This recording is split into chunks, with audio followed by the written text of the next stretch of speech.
આગલા દિવસે અમારા જાણમાં આવ્યું હતું કે કોર્પોરેશન દ્વારા વોર્ડ નંબર 8, 9 અને 11માં લગભગ 22 થી 25 હનુમાનજીની દેરીઓ અને અન્ય ધાર્મિક સ્થાનો દૂર કરવાનું રાતોરાત ઓપરેશન કરવાના છે. એને અનુલક્ષીને જે તે નવા ચૂંટાયેલા કોર્પોરેટરોનું પણ ધ્યાન દોરવામાં આવ્યું હતું. ધારાસભ્યશ્રીઓ દર્શિતાબેન શાહ, ભાનુબેન બાબરિયા, રમેશભાઈ ટીલાળાનું પણ આગલા દિવસે ધ્યાન દોરવામાં આવ્યું હતું.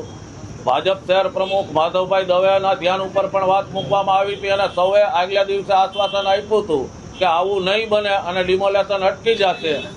છતાં પણ ગઈકાલે મોડી રાત્રે ડિમોલેશન થયું છે અને અનેક હજારો લોકોના આસ્થાના કેન્દ્રો છે એવા મંદિરોનું જે નડતરરૂપ નથી રોડને એનું ડિમોલેશન કરવામાં આવ્યું છે. અને ટીપીઓ અને જે તે અધિકારીઓ સાથે વાત કરતા એવું કહેવામાં આવ્યું કે સુપ્રીમ કોર્ટની ગાઈડલાઈન મુજબ જે યાદી તૈયાર કરવામાં આવી છે એ દૂર કરવામાં આવ્યા છે. તો આ મનધડક વામપંથી અધિકારીને હું આપના માધ્યમથી પૂછવા માંગુ છું કે હાઈકોર્ટ અને સુપ્રીમ કોર્ટની અનેક ગાઈડલાઈનો છે તો એને કેમ અનુસરતા નથી? અને લોકોએ જ્યારે માનનીય વડાપ્રધાન નરેન્દ્રભાઈ મોદીમાં વિશ્વાસ વ્યક્ત કરીને ટ્રિપલ એન્જિન સરકાર બનાવવાના મત હજી થોડા સમય પહેલા જ આપ્યા છે, તો આ નવા ચૂંટાયેલા પદાધિકારીઓ કે વર્તમાનના ધારાસભ્યો આ બાબતે ગંભીરતાથી વિષય કેમ નથી લેતા? ગઈકાલે આવેદન પણ વિશ્વ હિન્દુ પરિષદ દ્વારા મ્યુનિસિપલ કમિશનર અને કલેક્ટરશ્રીને આપવામાં આવેલ હતું. તે બાબતમાં પણ આશ્વાસન આપ્યું હતું કે નહીં ડિમોલેશન થાય અને મોડી રાત્રે કરવામાં આવ્યું છે. તો આ બાબતે આવતા દિવસમાં જલદ આંદોલન કરવામાં આવશે અને લોકોના રોષનો ભોગ સત્તાધારી પક્ષે બનવું પડશે. એ બાબત પણ નોંધ લે સત્તાધારી પક્ષ.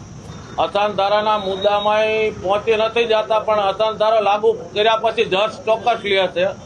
અને આ બાબતમાં રાત્રે 1 વાગે દર્શિતાબેને એક ફોન ઉપાડીને જવાબ આપ્યો હતો. કાર્યવાહી તો ન રોકી શક્યા પણ ફોન ઉપાડ્યો એ સારું કહેવાય. બાકીના બંને ધારાસભ્યોએ તો ફોન ઉપાડવાની પણ તસ્દી નથી લીધી.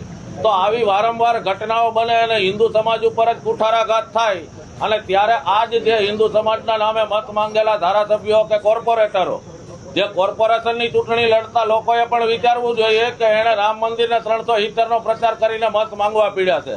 લોકલ ગટર પાણીની સુવિધાના આધારે મત નથી માંગતા.